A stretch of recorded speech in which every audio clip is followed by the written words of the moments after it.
Hello friends, quality ചോയ്സിലേക്ക് ഏവർക്കും സ്വാഗതം. പുതിയ ഡ്രൈവർ, അതായത് വളരെയധികം എക്സ്പീരിയൻസ് ഒന്നും ഇല്ലാത്ത ഡ്രൈവർമാരുടെ ഒരു ദുശീലമാണ് നമ്മൾ വണ്ടി ഓടിച്ചുകൊണ്ട് നിൽക്കുമ്പോൾ പെട്ടെന്ന് എവിടെയും ബ്രേക്ക് ചവിട്ടുന്നതിന് മുമ്പായിട്ട് ക്ലച്ചും കൂടി ചവിട്ടുക എന്നുള്ളത്. നമ്മൾ അത്യാവശ്യം അർജൻറ്റായിട്ട് നമുക്ക് എവിടെയെങ്കിലും നിർത്തണമെന്നുണ്ടെങ്കിൽ നമ്മൾ ബ്രേക്കാണ് ഫസ്റ്റ് ചവിട്ടേണ്ടത്. അതിൻ്റെ കൂടെ ക്ലച്ചും കൂടി ചവിട്ടേണ്ട ആവശ്യമില്ല. ഗിയർ ചേഞ്ച് ചെയ്യുമ്പോൾ മാത്രമാണ് ക്ലച്ച് ഉപയോഗിക്കേണ്ടത്. അല്ലാതെ നമ്മൾ ക്ലച്ച് കൂടി ചവിട്ടിയത് കൊണ്ട് വണ്ടി സ്ലോ ആവുകയോ അങ്ങനെ ഒന്നും ചെയ്യില്ല. പകരം വണ്ടി കുറച്ചുകൂടെ ഫ്രീ ആവുകയാണ് ചെയ്യുന്നത്. അപ്പോൾ ചിലപ്പോൾ ബ്രേക്കിൻ്റെ കൺട്രോളിൽ നിൽക്കാതെയും വന്നേക്കാം.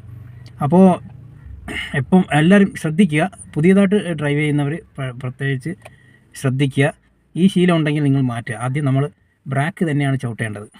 അതിനുശേഷം ക്ലച്ച് ചവിട്ടി ഗിയർ ഡൗൺ ആക്കുക. ക്ലച്ച് ചവിട്ടിയ ഉടനെ നമ്മൾ ഗിയർ ഡൗൺ ചെയ്യുക. ഡൗൺ ചെയ്യാൻ വേണ്ടി മാത്രമാണ് ക്ലച്ച് ചവിട്ടേണ്ടത്. അല്ലാതെ ക്ലച്ച് കൂടി നമ്മൾ ചവിട്ടി പിടിച്ചത് കൊണ്ട് വണ്ടിക്ക് ഒരു നിയന്ത്രണവും ലഭിക്കില്ല. പകരം നിയന്ത്രണം തെറ്റുകയാണ് ചെയ്യുന്നത്. ഓക്കെ, ചെറിയൊരു ടിപ്സാണ്. അറിയാമെന്നുള്ളവർ ക്ഷമിക്കുക, അറിയാത്തവർക്ക് വേണ്ടിയിട്ട് മാത്രമാണ് ഈ വീഡിയോ. Okay, good bye. അടുത്ത വീഡിയോ ആയിട്ട് കാണാം.